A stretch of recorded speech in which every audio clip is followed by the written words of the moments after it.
نیروی موشکی سجیل را مشاهده می‌فرمایید. نوع موشک مال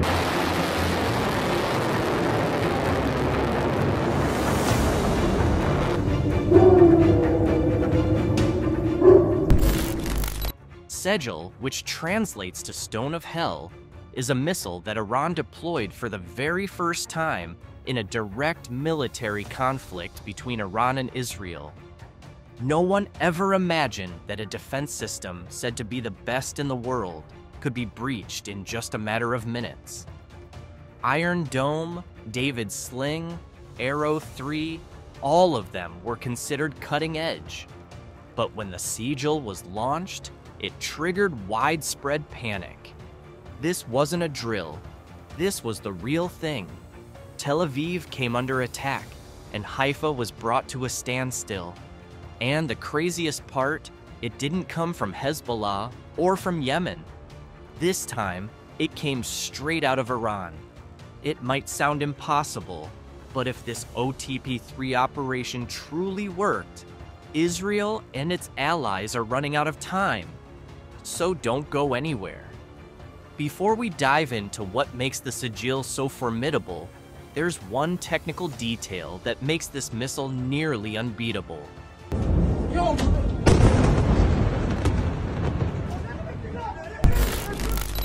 The Sejil missile is an intermediate-range ballistic missile, or IRBM, the first of its kind from Iran that uses a solid-fuel, two-stage propulsion system. It's been in development since the late 1990s, with its first test flights occurring between 2008 and 2009. Measuring about 18 meters in length and 1.25 meters in diameter, the missile has a launch weight of around 23,600 kilograms.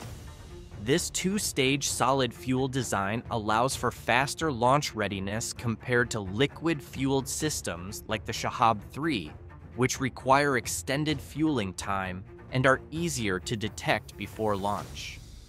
The name Sejil is believed to come from the Quran, specifically from Surah Al-Fil, verse 4.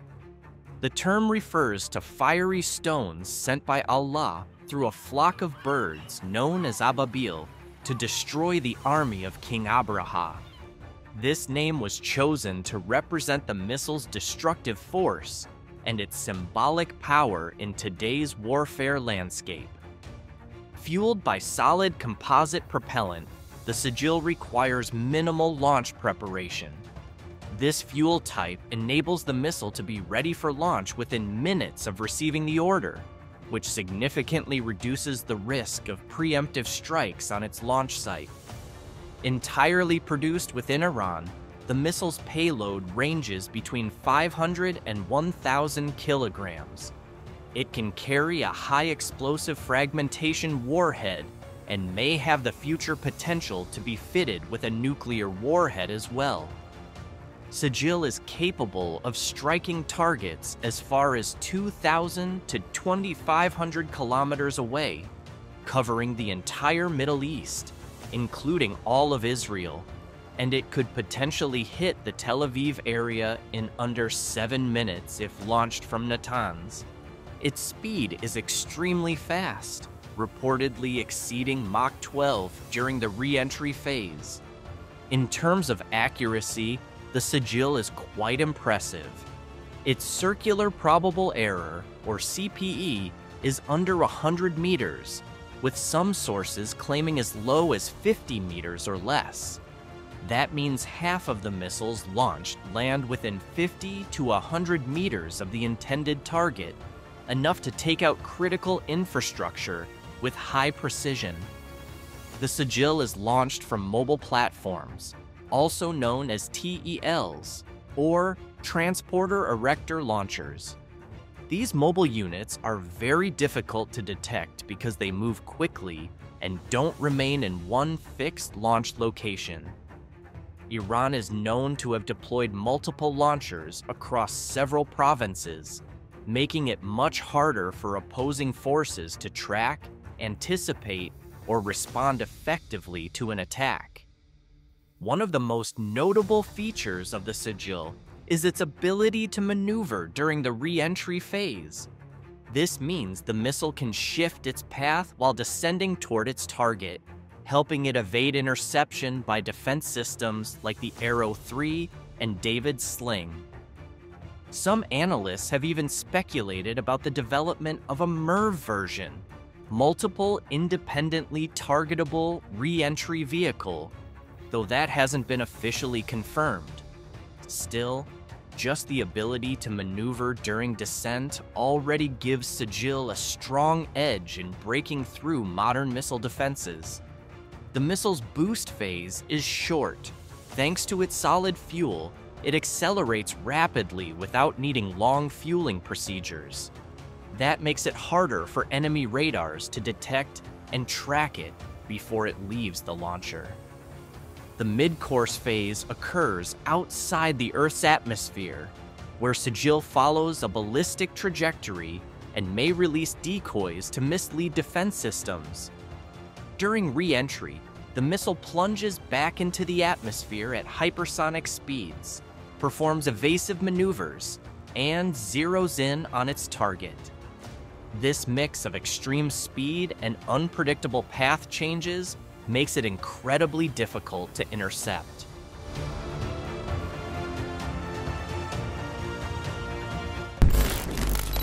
In the most dramatic chapter of the modern Iran-Israel conflict, Iran finally deployed the Sigil medium-range ballistic missile in an actual combat scenario.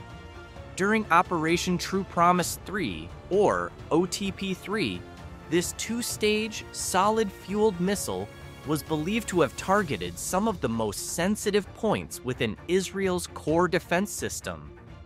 No longer just a parade showpiece or a desert test launch. This time, the Sigil truly soared across Middle Eastern skies and struck its targets with deadly precision.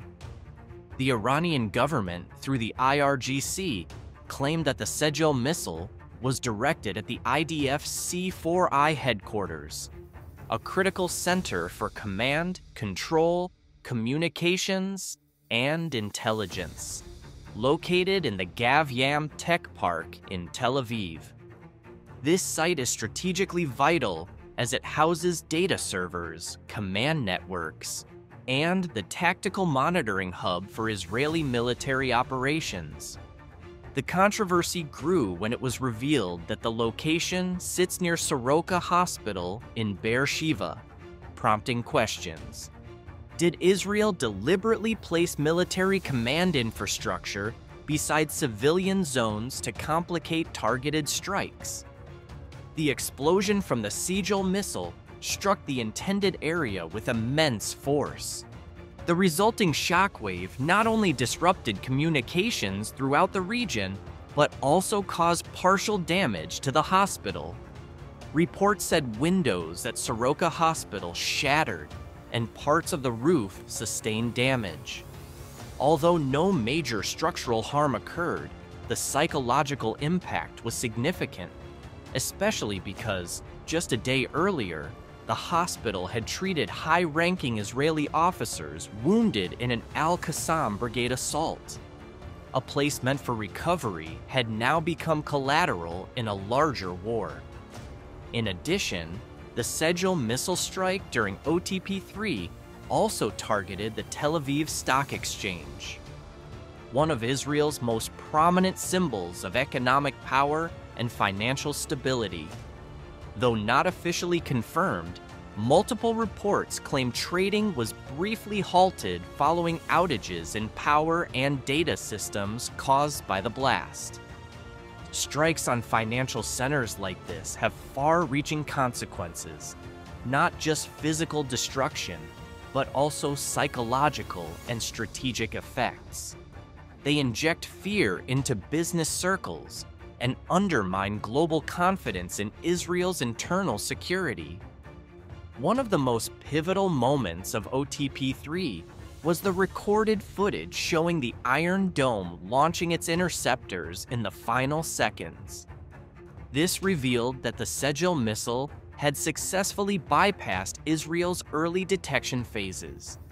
While the Arrow 3 and David's Sling are specifically designed to handle ballistic missiles like Sigil, this incident exposed a serious vulnerability in Israel's layered defense system. Arrow 3 failed to respond quickly enough, and David's Sling, designed for mid-range threats, likely couldn't cope with Sigil's re-entry speed, which exceeded Mach 12. The fact that Iron Dome, a system usually reserved for small rockets from Gaza, had to be deployed against Sigil shows just how urgent and confused Israel's defensive command really was. More than just a weapon, the Sigil missile in Operation True Promise 3 proved that Iran now has the capability to launch direct precision strikes on key military facilities, even those embedded deep within civilian zones. This strike underscored a harsh truth for Israel. Its defense systems are no longer impenetrable. With its ability to maneuver during re-entry and its incredibly short time to target, the Sigil now poses a threat that neither Israel nor its allies can afford to ignore. This operation marks a turning point in regional warfare. Missiles are no longer just hypothetical threats or test range experiments. They're now active battlefield realities. With one sudden strike, a missile like Sigil can hit the heart of a nation's military and financial power.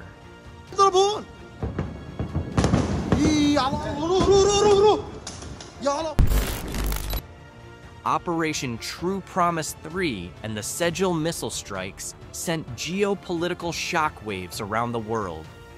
The United States reacted swiftly. General Dan Kane, chairman of the Joint Chiefs, announced that Patriot systems at Al Udeid base in Qatar had been activated and successfully intercepted Iran's counterstrike.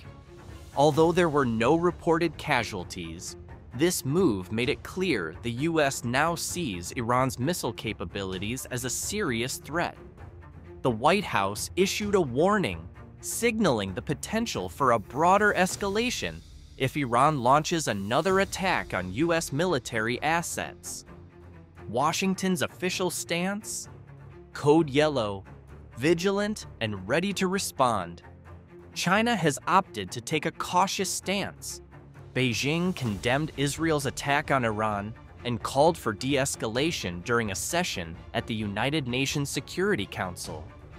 While reaffirming its support for diplomacy, China rejected any further military action, instead stressing the importance of regional stability, especially in relation to global oil supply routes. At the same time, Russia stepped in as a mediator. Foreign Minister Sergei Lavrov voiced support for continued Iranian cooperation with the IAEA, even though Iran's parliament voted to suspend collaboration. However, the Kremlin also expressed concern over the rising geopolitical risks tied to the growing scope of the conflict. This conflict highlights an emerging trend. Iran is no longer fighting solely through proxies like the Houthis or Hezbollah. Instead, it is now directly attacking Israel. This concrete evidence shatters the long-held assumption that Iran's military strength exists only in the shadows. It now reinforces the claim that Iran is fully capable of striking with ballistic missiles launched from its own territory. Operation True Promise 3 signals a new phase in Middle East tensions. Iran has used Sigil missiles to penetrate Israeli defenses directly, causing immediate and visible consequences, not via third parties, but with its own military assets. This stands as undeniable proof. Iran is now actively operating medium-range ballistic missiles in direct strikes against Israel. Ultimately, this conflict presents the world with two possible outcomes. One path leads to open military escalation if interception technologies fail to keep up. The other offers a chance at diplomatic success through strong communication channels and early detection mechanisms. But one thing is certain: the gates of hell have already been opened.